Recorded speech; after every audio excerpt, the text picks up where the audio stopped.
mình lại phải xếp hàng để nó chọn.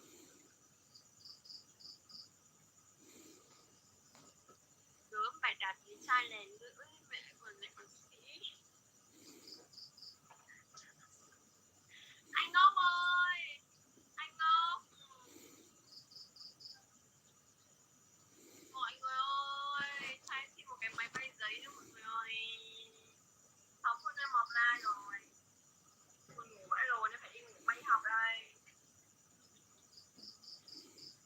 Anh Cam ơi, 6 phút nữa headline rồi anh Cam ơi, anh Cam cứu em.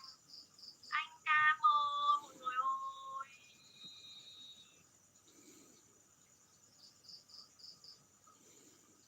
Cô đéo ăn lại còn ngốc, vãi cả lồn. Anh Cam ơi, thì tao khổ vãi lồn. Tao thiếu nhiều vai, tao xin 50.000 nữa tao vẫn thiếu mà, nhưng mà tao xin cho tròn. Anh Cam ơi, Cam.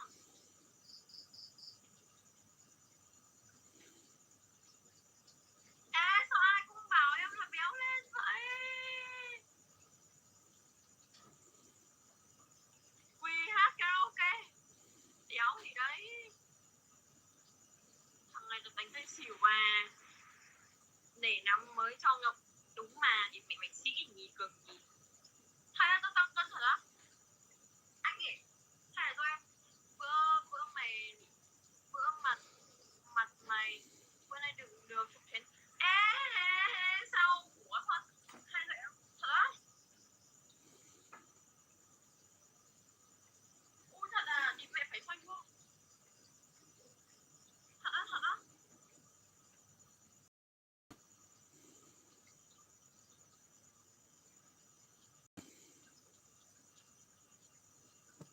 Ủa sao mình thấy mình vẫn gầy mà ta?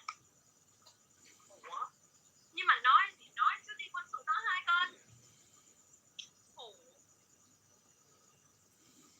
em đi quân sự tăng 2 cân mà. Béo mà lại bị sinh chứ. Tao đố mày biết nó là mua cua hay mua cua? Mua cua đó cả. Tăng 2 cân mà. Hiện tại 56 cân. Nhưng mà ấy, ngày trước em cũng 56 cân. Nhưng mà biết gì không? Em bị tụt 2 cân trước khi đi học quân sự. Xong đi học quân sự em lên lại 2 cân. Hay là do em lên lại cân thì mặt em nó tròn nhỉ? Hay do mặt nó tròn ta?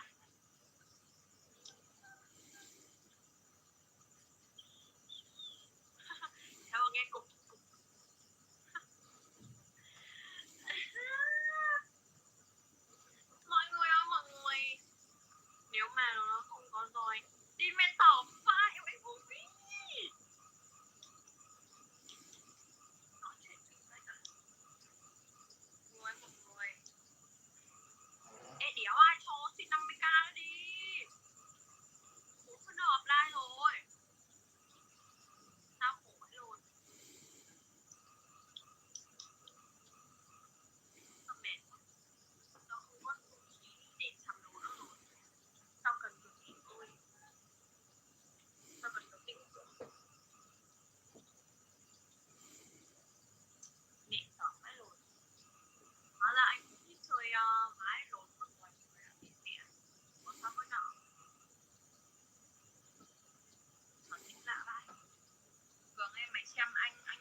thằng ngốc, cho nó xin 50.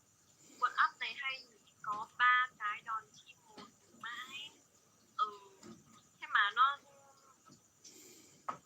kiểu thằng này phết.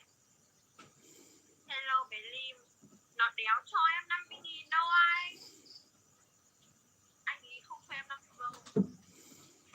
Vai lồn 2 phút nữa, 3 phút nữa rồi, đi ngủ mai còn đi học cả ngày, chứ có đéo thời gian ngủ trưa đâu. Kể ra một ngày ngủ mấy tiếng xong live thì bị mệt vãi cả lồn. Bây giờ không thể thức muộn live nữa, phải đi ngủ sớm để đi học. Mày còn 50 à? Tao cảm ơn. Tao biết rồi, tao cảm ơn. Cảm ơn. Thì không sang Long Biên trực ca 8 triệu à? Ai trực ca 8 triệu à?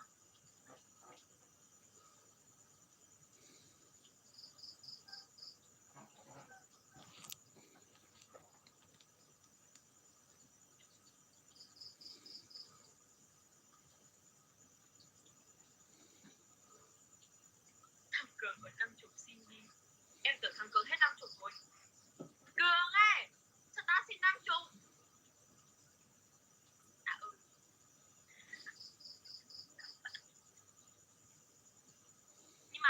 Nhưng mà mai nhưng mà kiểu hôm nay tao thiếu rồi, tao mới phải làm muộn thôi. Lần sau mọi người tầm lần sau anh với cả Cường ấy tầm 7 giờ 7 rưỡi 7 giờ đi, 7 giờ nhá, 7 giờ là em live rồi.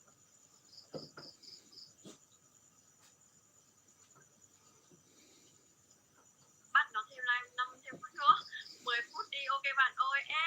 Không cho đi ngủ đi học à? 5 phút thôi. Không, 7 giờ tối mà, thì mẹ mày ngủ luôn, thì 7 giờ tối mày không dậy à?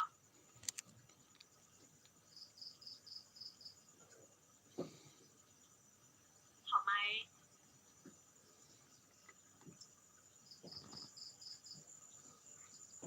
Sao bao nhiêu mối tình đổ vỡ mình còn tin ai? Đảm đêm tao thức ngày tao ngủ vãi. Mẹ anh ơi, thằng này thức đi trả đồ đúng không anh? Thằng đại ca kia nó phát nào cũng ăn. Nó đâu rồi nhỉ? Azu rồi sao ấy?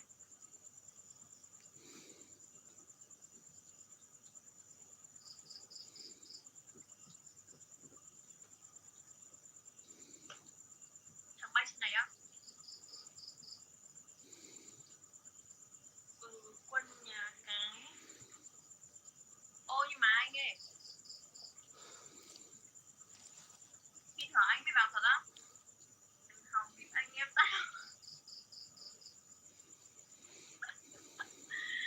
Thì mẹ những con người gì nhỉ? Những con người kiểu người ta gọi là đi con mẹ trải, con mẹ mày áp của mẹ ra rồi. Phát ngôn lên câu đừng bịp anh em tao. Được ê, tao chỉ tặng mày một câu là ấy, trước khi mày nói câu đấy ấy, thì mày cũng đã mất tiền. Buồn cười đấy cả lồn. Live đến 1:40 nhá.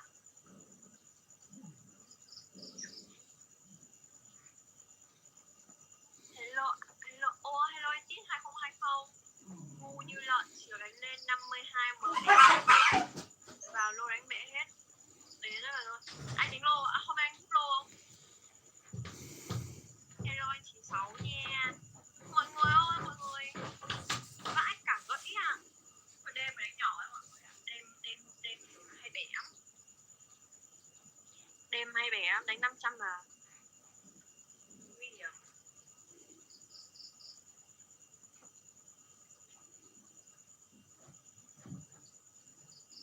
Ê, Thành Đô là thằng nào ấy?